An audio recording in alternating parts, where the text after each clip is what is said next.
like to welcome our Managing Trustee, Dr. Shruti Chetan Gora. Madam, thank you for coming. So, dear children, we are going to have a storytelling time.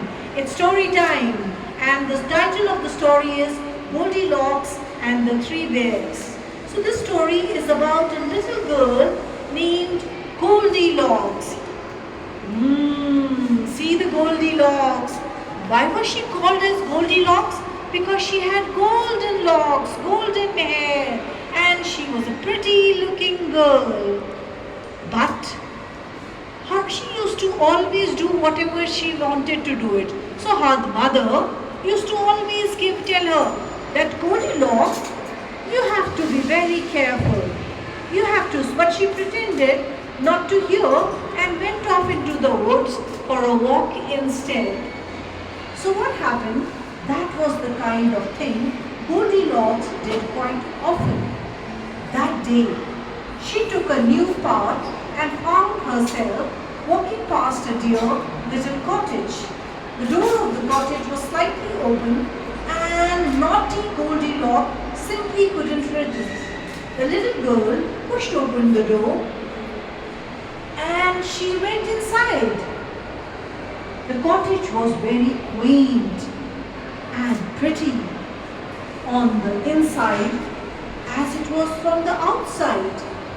Goldilocks went into the kitchen and was very pleased to see the 3 bowls of porridge on the table. She was feeling a bit hungry after a walk. She dipped her spoon into the biggest bowl and tasted the porridge. She said, that is far too hot, and I'm afraid she spat the porridge out again. Then she tried the middle-sized bowl. She cried, that is far too cold. You can guess what she did next. Finally, Goldilocks tried the smallest bowl. She didn't say anything at all because she was too busy eating. That porridge was just right. When she had finished, Goldilocks looked for somewhere to sit down. In the living room, there were 3 chairs. Goldilocks sat in the big one first, but she got up at once. The chair is far too hard, she grumbled. Then the little girl sat down in the middle-sized chair, but she didn't like that one either. That chair is far too soft, she complained. At last, Goldilocks sat down in the little chair. It fit her perfectly. But oh dear, with a creak and a crack, Goldilocks landed bump on the floor. She was too heavy and the chair had broken into pieces. Goldilocks fell, soaring 1 or 2 places. I need a rest, muttered Goldilocks. And she climbed up the stairs and into the big bedroom at the top of the house. There she saw 3 beds, each with a warm quilt.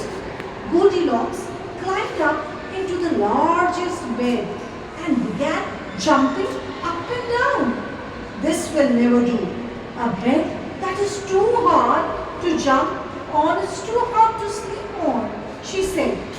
Next she tried the middle-sized bed, curled up in the middle of it. But Goldilocks wasn't comfortable. It's too soft, she said. I might sink into it and never be seen again. Last of all, Goldilocks tried the smallest bed. It was perfect. And before she could think of anything to complain about, Goldilocks was fast asleep. Now the 3 bears who lived in the cottage had just gone out for a short walk before breakfast. As Goldilocks slept upstairs, they came back into the kitchen and at once saw that something was wrong. Who has been eating my porridge? Asked the father bear in a growly voice. Who's been eating my porridge? Asked the mother bear in a very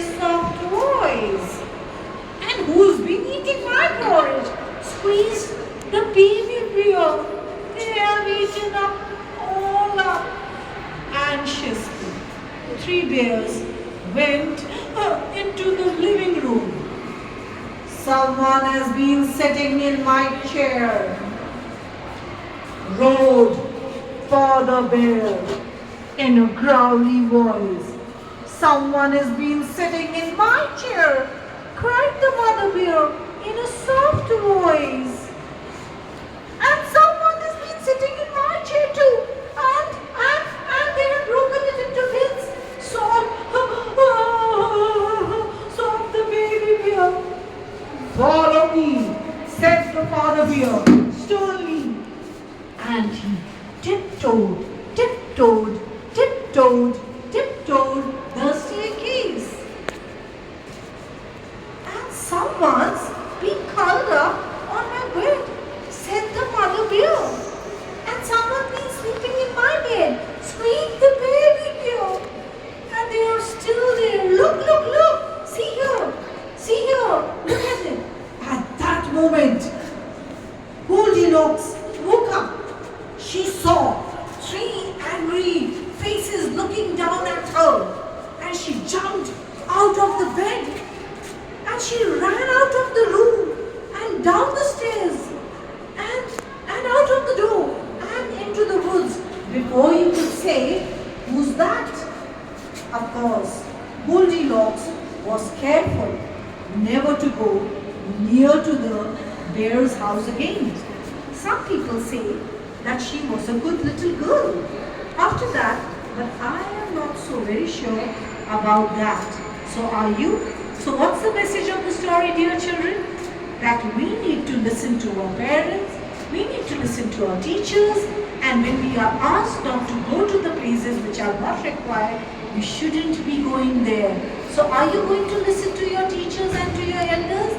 Yes. Madam would also like to give you a message. Madam, would you like to give a message to the children? Hello kids, how are you all? You all hope you like the story of Goldilocks. And as man said, it is for good elders and teachers to be telling you good things. See, as I said, one of the toys fell down here. So I hope you all listen to the teachers, yes, and also to your parents. Yay! Yay! So the story time is done. And can we have all the bears and the Goldilocks Thanks to together? all the cute teachers, So they all much. are looking so cute today. Did you all recognize who are they, children? Who is your favorite? So we'll have a picture with Yeah, ma'am, all please. the